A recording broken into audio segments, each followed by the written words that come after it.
Después de los terribles hechos de violencia que se vivieron en el Estadio Libertadores de América de Buenos Aires, CIPER publicó un reportaje que demuestra que ha aumentado la impunidad de quienes cometen desmanes en los estadios chilenos en los últimos 12 años.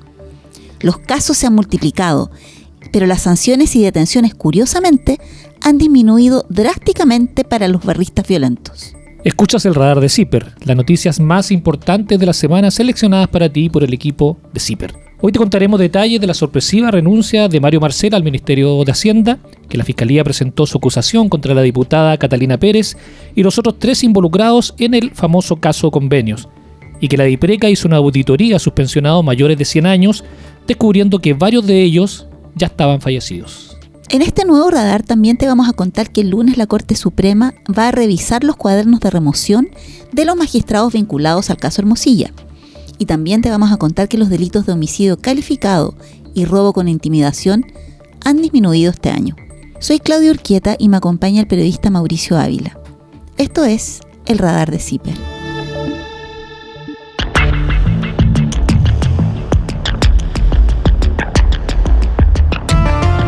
El miércoles fuimos testigos por televisión de los violentos hechos ocurridos entre hinchas de Universidad de Chile e Independiente en el marco de un partido por la Copa Sudamericana en Argentina. El resultado fueron más de 100 chilenos detenidos y 19 fanáticos de la U hospitalizados. En paralelo, la justicia argentina identificó al menos a 20 barristas locales que están siendo buscados profusamente por la policía para ser acusados por intento de homicidio. Una situación terrible. Bueno, un reportaje publicado por CIPER reveló que desde que se determinó hace más de 10 años que efectivos de carabineros ya no iban a estar dentro de los estadios durante los partidos de fútbol, los hechos de violencia han aumentado. Pero, increíblemente, las sanciones y detenciones para los barristas que causan disturbios han disminuido. Claro, lo que pasa es que hoy la seguridad está a cargo de guardias privados y la policía uniformada solo puede estar en las afueras de los recintos deportivos. Está con nosotros el periodista Benjamín Miranda para que hablemos sobre este tema. Benja, ¿cuáles son los datos más importantes que revela este reportaje publicado por CIPER? A ver, este reportaje que fue hecho por 2 estudiantes de periodismo de la Universidad Católica revela varias cosas, pero en síntesis lo más importante es que, según las estadísticas oficiales de Carabineros, por ejemplo, al menos desde 2013 han habido cada vez más actos vandálicos dentro del estadio, pese a que ha habido menos sanciones por los mismos hechos, ¿no? Por ejemplo, en 2015 se contabilizaron 226 casos y en 2024 más de 780. Bueno, un dato muy importante a tomar en cuenta dentro de esta estadística es que el año 2012 fue el último en que Carabineros de Chile estuvo a cargo de la seguridad dentro de los estadios, y a partir de entonces, tal como dijiste tú, Mauro, fueron empresas de seguridad privada quienes tenían que cumplir esta labor.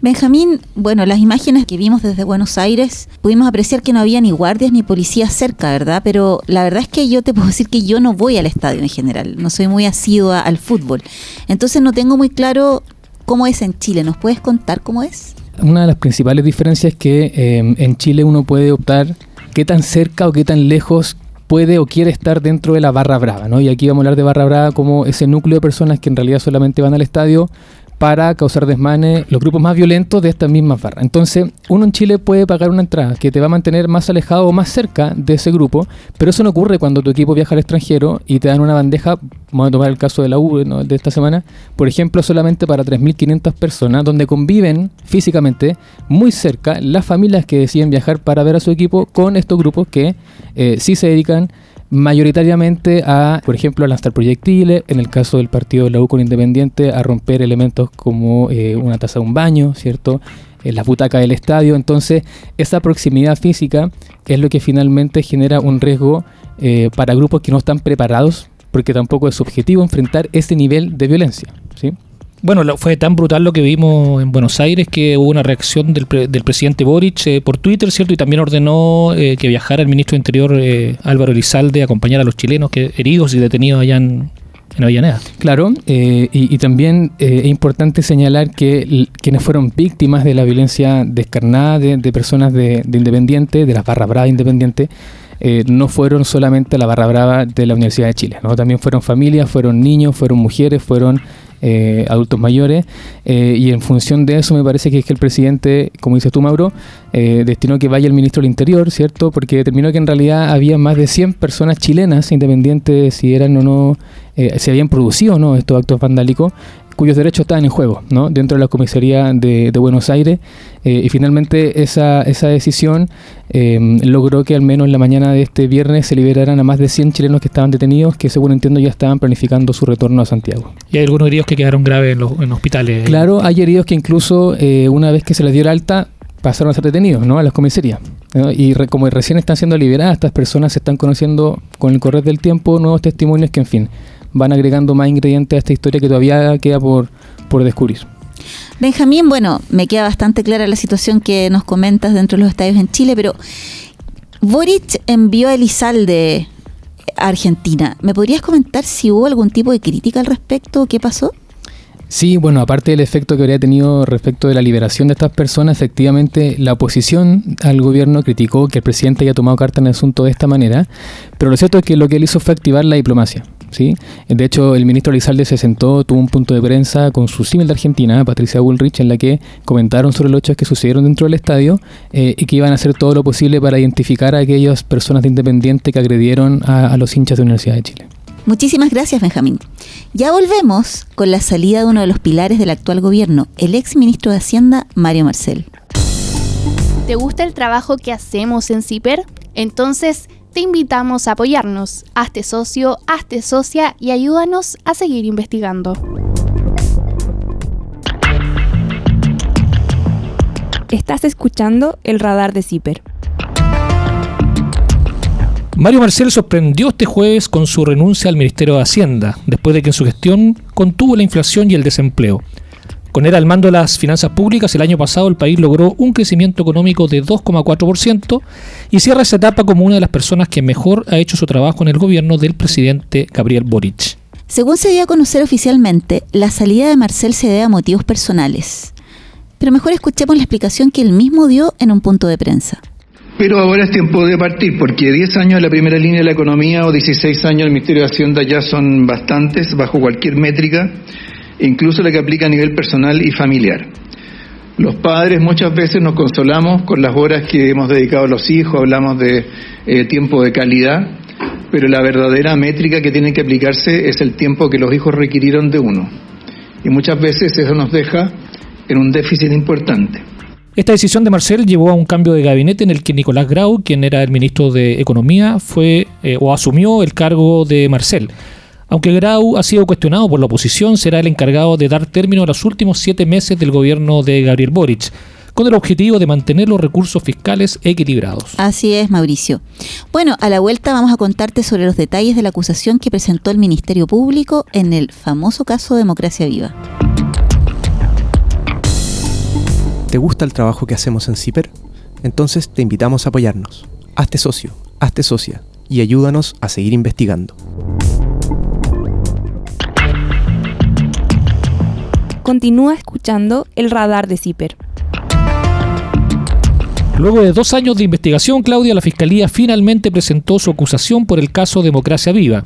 Cuando partió el caso se dijo que se iban a investigar varios delitos graves que incluso podrían afectar a personeros importantes del gobierno, como el caso del ex asesor del segundo piso de La Moneda, Miguel Crispi, y la directora de la DIPRES, Javiera Martínez. Pero finalmente la acción judicial quedó acotada solamente a un delito, que es el delito de fraude al fisco dirigido en contra de la desaforada diputada Catalina Pérez, a su ex jefe de gabinete Carlos Contreras, a su ex pareja Daniel Andrade y a la ex concejala Paz Fuica. En ese escrito, la Fiscalía solicitó al tribunal 10 años para cada uno de los investigados y se basa en 3 argumentos. En primer lugar, el Ministerio Público apunta a que la diputada Catalina Pérez se coordinó con Daniel Andrade, el ex representante de Democracia Viva, para lograr que esa fundación fuera la escogida para recibir el millonario convenio de 426 millones de pesos. Todo mientras Andrade y Pérez eran pareja. La periodista que escribió este artículo para CIPER, Macarena Segovia, y que se encuentra fuera del país, nos cuenta los detalles. Una de las pruebas que la Fiscalía ha presentado dentro de su acusación es que Democracia Viva habría incumplido los requisitos definidos por el ex seremi Carlos Contreras al momento de ser seleccionada como una de las postulantes de proyectos del programa de asentamientos precarios. Según la Fiscalía, a pesar de que Democracia Viva tenía más de 6 meses desde que había sido fundada, cuando se le convocó por el MIMBU no cumplía con 1 año de antigüedad, por lo que no habría tenido la experiencia, la idoneidad ni competencias necesarias para convertirse en receptora de fondos públicos del MIMBU.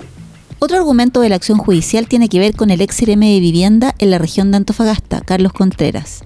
La Fiscalía acusa al ex CRM Carlos Contreras de intervenir en el proceso de selección de fundaciones del programa de asentamientos precarios, a pesar de que esta etapa sería de exclusiva ejecución por parte del Serviu. Entre las pruebas que ha exhibido el Ministerio Público se encuentra un correo enviado el 12 de julio del 2022 por Contreras a un subalterno, en el cual se incluían los contactos de distintas fundaciones y también el de Daniel Andrade. El fin era evaluar una potencial colaboración de estas fundaciones. 2 días después, el funcionario se contactó vía correo electrónico con el entonces director de Democracia Viva. La periodista Macarena Segovia nos sigue explicando cuáles son los fundamentos de la Fiscalía para su acusación de fraude al fisco contra estos involucrados. Uno de los hechos más graves que se imputan en la acusación por fraude al fisco, que fue presentada por el fiscal Cristian Aguilar, es que la diputada Catalina Pérez se habría puesto de acuerdo con el ex CRM Carlos Contreras para que Democracia Viva fuera invitada a participar del proceso de selección de fundaciones y así poder recibir los fondos del programa de asentamientos precarios de Antofagasta.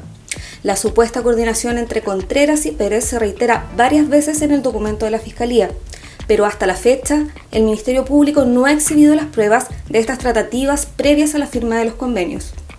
Pero aún queda la etapa del juicio oral en el que la Fiscalía podría presentar las pruebas que hasta ahora se desconocen. El Ministerio Público calcula que el perjuicio fiscal por estas irregularidades es de 426 millones de pesos, lo que corresponde a la totalidad del dinero que se le entregó a Democracia Viva, sin considerar que la Fundación rindió correctamente los gastos y que el Ministerio de Vivienda aprobó ese proceso, y que lo que no rindió lo restituyó. Esto quiere decir que no hubo apropiación de dinero. Por lo tanto, la Fiscalía deberá comprobar ante el tribunal en qué consistió efectivamente ese perjuicio. Dipreca paga pensiones fantasmas, Claudia. Un reportaje de CIPER mostró que en diciembre pasado la Dirección de Previsión de Carabineros, que es Dipreca, que es el organismo además que paga las jubilaciones y previsiones a Carabineros, la PDI y Gendarmería, suspendió el pago de las pensiones de 182 personas que están registradas con más de 100 años de edad, porque hasta ese momento no se había podido acreditar si es que estaban vivas.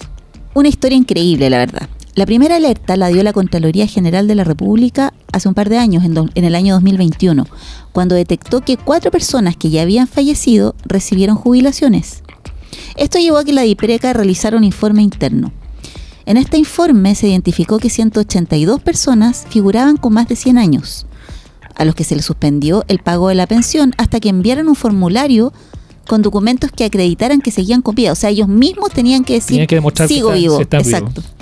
Bueno, esta gestión demostró la falta de control que hay al interior de esta institución. El resultado es que 44 de estas personas no registraban ni siquiera un RUT válido y que 11 estaban efectivamente muertas. Sin que se sepa hasta ahora quién estaba cobrando estas pensiones que le estaba pagando Dipreca durante años. Además, en 18 casos no se ha podido establecer si estos pensionados están vivos. En conversación con CIPER, el director de la Dipreca, Carlos Capurro, reconoció esta situación. Al mismo tiempo, confirmó que aún existen personas a las que se le están pagando pensiones sin saber si están vivas o muertas. De hecho, dijo que sería bueno aplicar el mismo control a personas de otros rangos etarios. Vale decir, si esto pasa con mayores de 100 años, también podría estar sucediendo algo similar con otras edades, por ejemplo, sobre 90, sobre 80 o incluso más jóvenes. Porque el problema está en la correcta certificación del fallecimiento de estos afiliados a Dipreca. El próximo lunes, la Corte Suprema decide si nuevos jueces se suman a la exministra de la Corte Suprema, Ángela Vivanco, como magistrados destituidos del Poder Judicial a raíz del caso Hermosilla. Estamos hablando de Antonio Ulloa y Verónica Sabaj. En esa instancia se verá el cuaderno de remoción abierto en contra del ministro de la Corte de Apelaciones, Antonio Ulloa, cuestionado por sus chats con el abogado Luis Hermosilla. En estos chats se revela un mecanismo entre el juez y el penalista para asegurar el nombramiento de altos cargos del Poder Judicial, como el de ministros de Cortes y fiscales judiciales. También se le acusa a Ulloa de filtrar información reservada de la Corte al abogado sobre causas en las que Luis Hermosilla era litigante. En el caso de la jueza Verónica Sabaj, ella también enfrenta un cuaderno de remoción por los mensajes que intercambió con Hermosilla, donde no solamente gestiona su llegada a la Corte, sino que además consta que redactó recursos judiciales para el abogado. Uno de estos recursos fue para preparar la defensa del expresidente Sebastián Piñera por el caso de la minera Dominga.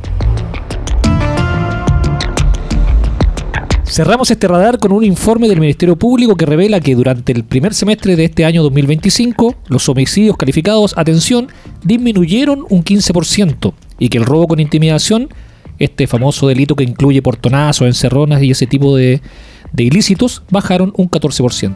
Así lo informó La Tercera, que dio cuenta de las estadísticas de los delitos registrados por el Ministerio Público. A juicio de CIPER, lo más relevante es la notoria disminución del homicidio calificado y el robo con intimidación, que son delitos percibidos por la ciudadanía como los que más han crecido en el último tiempo y que generan una tremenda sensación de inseguridad. Según el reporte, la cantidad de delitos ha aumentado un 19,6%, porque por ejemplo se incluyeron delitos tan disímiles como el uso de celulares al interior de los recintos penales y el maltrato habitual, por ejemplo, a adultos mayores. Bueno, con esta noticia cerramos esta edición del Radar de CIPER. Te agradecemos enormemente por ser parte de la comunidad más CIPER y hacer posible nuestro trabajo y este podcast. Y si aún no eres socio o socia de CIPER, te invitamos a hacerlo y apoyar el periodismo de investigación. Bueno, y aprovechamos de contarte que el próximo 9 de septiembre haremos un taller enfocado en la ciudadanía para enseñarles cómo usar la ley de transparencia. Así que están invitadísimos a inscribirse. Esto fue el Radar de CIPER. El Radar de CIPER es un podcast producido por Pablo Fontena. La edición periodística está a cargo de Mauricio Ávila y Anaís Morales.